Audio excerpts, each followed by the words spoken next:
All right, good morning. January the 12th, I've been told, 2023. Got a beautiful morning here in South Georgia. It's overcast. I'd say a little bit on the chilly side, but not enough to wear a heavy jacket. It's probably in the 50s right now. We're told that we're going to have a big storm here, a big rainstorm and all that kind of stuff coming. Something I gotta tell. Olive oil did not come home last night, and I was really worried. I laid in bed and I said, when is olive oil coming home? Olive oil did not come home last night. So I came out here, and sure enough, there she was, ready to go. She didn't wander far. So for some reason or another, yesterday I leave the bow out on my table because I'll come by here during the day and try a shot or two. But what I'm going to talk about today, I had a viewer write in or make a comment about that he was a long time instinctive shooter, and I also was a long time instinctive shooter, and I used split finger. Now yesterday I told you I was a tinkerer, and I was tinkering with the idea of a floating draw, floating anchor, I'll say, out back here. Now if you look at some of these ancient rock or stone carvings and inscriptions of the people back in ancient times, you'll see people drawing bows back like this rather than up here in an anchor. You'll see that picture. But anyway, I've been tinkering with it, and I told the commenter that I thought that instinctive was more elegant. I used that word. But I am toying with it again. Since I don't really hunt with olive oil anymore, there's no reason I shouldn't shoot it the way that I enjoy it the most. And I'm going to have to admit, I enjoy instinctive. And yesterday I was doing 3-finger under and going to a floating anchor here. But then later, after I made that video, I started, well, why not go back to the split finger? Well, split finger makes a better release. I'm quite sure of that. A better release. So I'm just here. I'm not at any anchor draw or anything like that. Point the arrow and let her rip, tater chip. As my golfing friend used to say about his drive. When he would drive the ball, he said, let her rip, tater chip. I think John Daly had a similar expression to that. What did he say? Well, John Daly, I guess y'all know who John Daly is. One of the greatest golfers. Very unusual character. Okay, so here we go. We're going to go up here. Oh, I got my hay bale moved also because the sun was... Oh, let's take a picture of this thing here, Debbie. We promised an update on this camellia bush. You know, we got a tremendous freeze, 15 degrees. It did not damage the leaves of this. This is a really evergreen shrub here. And this one is opening up. This is, you know, I thought they did it around Christmas, but it looks like it's going to be the end of January. But they are definitely opening, and I think we're going to see some real beauty here on this rooted camellia that a friend of mine, his hobby is to root these things and work with them. And Debbie's got something she's wanting to look at over there. The roosters are fighting. That's what it is, right? Mm-hmm. What is it? The roosters are fighting? Dang, about time you... There you go. There they go. Yeah. Now, we don't run cockfights out here, but they do. They don't ask our permission. But they kind of deciding who's boss out here.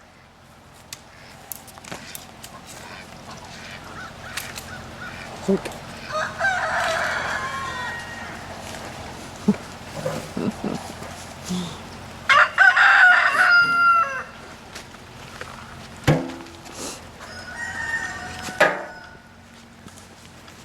back to this.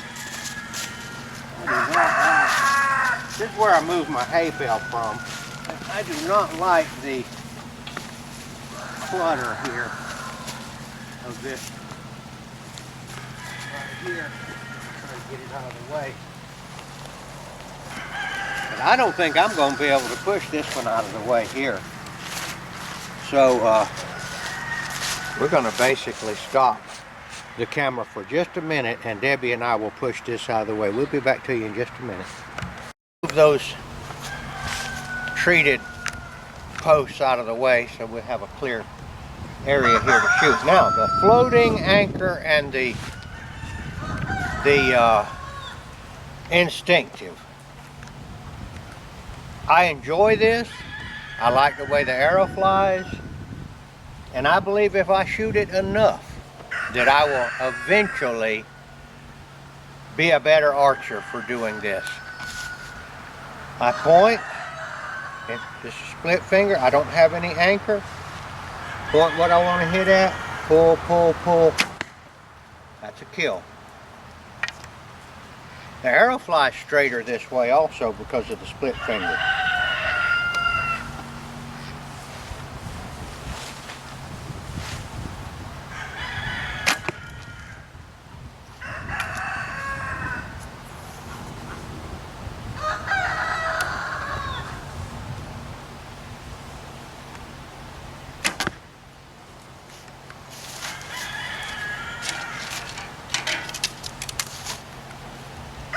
And I like holding 3 arrows.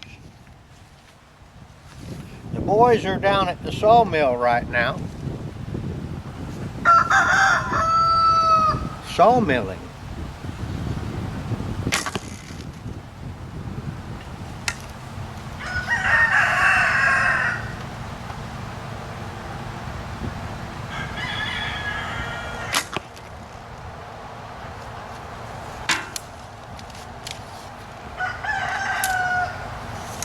Now going to the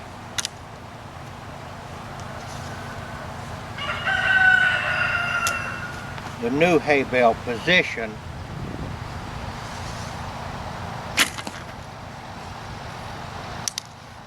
I'm not letting it bother me now that I'm making some misses. I made misses with the gap method, but I'm enjoying this shooting method.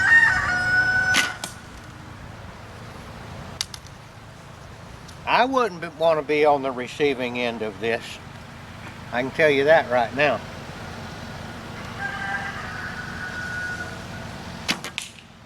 All right, let's look at this grouping here. Now, I've only been doing this split finger floating anchor for just one session yesterday after I made my video. Look at this right here. All right. There's only one shot that wouldn't be considered a kill in that. The others are good, okay? And this over here was considerably further away. And I had one errant shot, this one, and 2 that were right on the money. Now, am I saying that this is the end all of archery methods? No. I know better than that. I'm old enough to know that I'm liable to change again in the next 10 minutes. This is a hobby. Now, let me tell you the way I see this. This is a fleshly enterprise here. I'm doing this with my body, with my mind, and there is a spiritual element in here also that would be considered to be, I'll call it faith or belief that I can do this. I'm not saying this is the way to shoot. There are 1,000 ways to shoot a bow and arrow.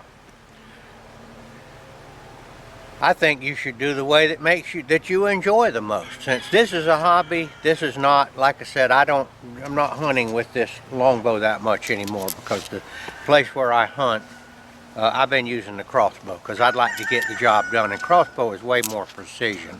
Although, I'll give you an update, hey buddy, on my thumb. See if you can focus on that. Y'all that saw my video of, is it focused?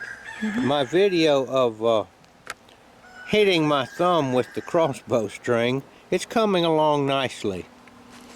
And I did nothing with that as far as medicine or anything like that. I did wrap it up with a handkerchief the first night. Now, we want to introduce you to our, come here big boy. This is Finn. This is a half Pyrenees, half Anatolian. What are you doing? He may have something else in him, I don't know, but he is so friendly.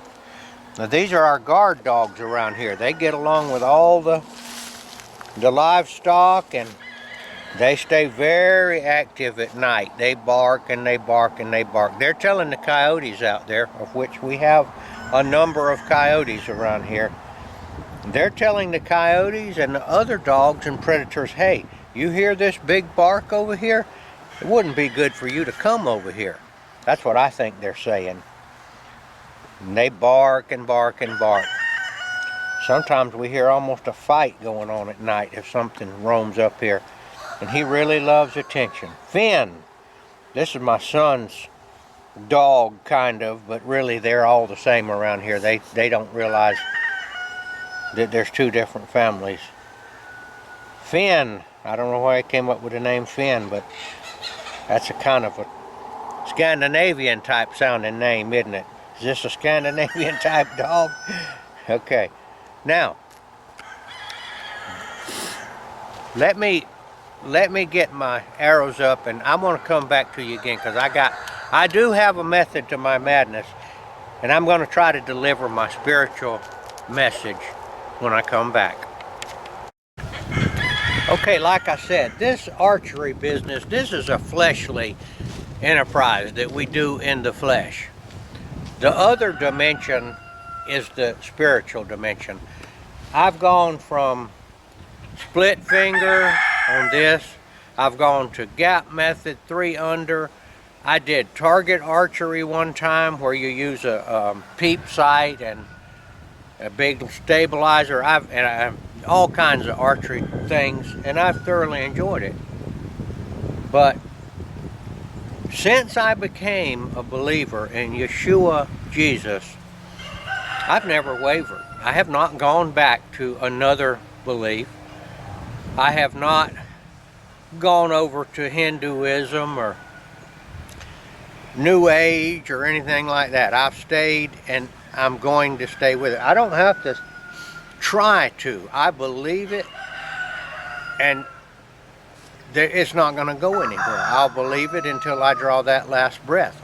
I can't explain to you why I believe it exactly. I read it. I chewed on it for, a number of years while I was listening to various preachers out there, and I became a believer. One day, I had friends that told me that, yeah, Jesus is the way and all that, and I would listen to them. And I said, one of the things I kept saying was, how can a man be a God? How can man be a God? And I had a very good friend that was a believer, and he told me a strange way of looking at it. It doesn't sound very profound, but he says, I don't know, he just is. He believed. I don't know, he just is. So I'll tell you how it happened with me. I was struggling with it. I knew the Bible. I'd read the Bible. I knew the Bible quite well. But I just couldn't see how a man could be God.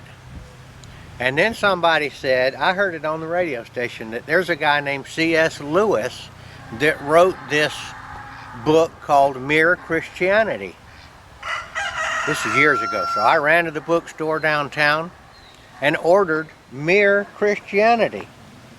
Let's shoot this thing one time here. With the instinctive, point it. I hit it. I nailed it. And I read Mere Christianity. I came to a part in that book where C.S. Lewis pointed out that Jesus, Yeshua, claimed to be God. And I read the passages, and he said it enough ways that you really couldn't doubt that he was claiming to be God. I'm not going to go into the different ways, but he was claiming to be God. And C.S. Lewis pointed out this. Either Jesus was God, or he was a crazy man to say he was God. Because if a person claimed they were God, God Almighty, then they're having a mental issue. Well, he in no uncertain terms claimed to be God. He said, I am. He said, when they asked him how did he know Abraham, he said, before Abraham was, I am. And they said, how could you do that? You're not, not even 30 years old. So I listened to what C.S. Lewis said. And C.S. Lewis also pointed out that Yeshua didn't give us a choice. There's no third choice. He said, you are either with me or you're against me. You're either helping gather the sheep or you're scattering the sheep. And I took that to heart. So I was left with a decision. I already knew he was a great man. I knew he was somebody really important in the Bible. Had great admiration for Jesus. But then I was left with the decision, was this a crazy man? Or was he really God? And do I commit myself to him 100%? I thought about it that night. I went to bed and I said my normal prayers that I talked to God. I was talking to God all the time. Just didn't know who Jesus was exactly. And I said this, God, I want to know who Jesus is. And I would like to know sooner than later. I remember it like it was yesterday. The next morning I woke up and boom, I was born again. I could see it then. I did the normal things that people do when they were born again. I went around telling people, oh man, Jesus is God. He was really God that came down to save us from heaven. Told my family, and God blessed me very much that my children were at a stage where they believed me. They didn't think I was crazy. You know, Daddy's discovered something. So that's how I came. And I have not gone back any other way. I believe it, and it's not like this bow and arrow that I'm liable to have a different way of shooting every day. I got no other way of looking at this. Yeshua the Messiah was God in the flesh. Now on earth he was known as the Son and different things like that, but he said he was God. And he came to earth to bring the light to people so that they could see what was really going on. Okay, so that's my little talk about how we're liable to change in fleshly things all the time. I'm a great I die. 1 minute I'm going to go on a vegetable diet, then I go on a keto diet, and then I decide I'm not going to eat this and I'm not going to do that, and I'm going to fast, and I just go back and forth. Well, that's the flesh. But I don't go back and forth on Yeshua. I believe, and since I believe, he's my master, and I have to do what he tells me to do. And he told me, get on YouTube and declare my name before men. Now let me tell you, he didn't verbally tell me that. I didn't hear a voice in my head. The Bible records that he said, declare his name before men, therefore I do that. Now this is YouTube, and I'm thinking about getting on some other stuff like Rumble and the different platforms, which I'll have to get some younger people to help me figure out how to get on there, and declare his name before men. He said to do it, and I'm doing it. I'm doing it with the ability that he gave me, which is less than some people and more than some other people. He gave me the amount that he gave me, and he said, go out there and trade with that talent that I gave you until I come back, or obviously until I go to the grave. So this is Gardner Israel. I hope I get to talk to you again.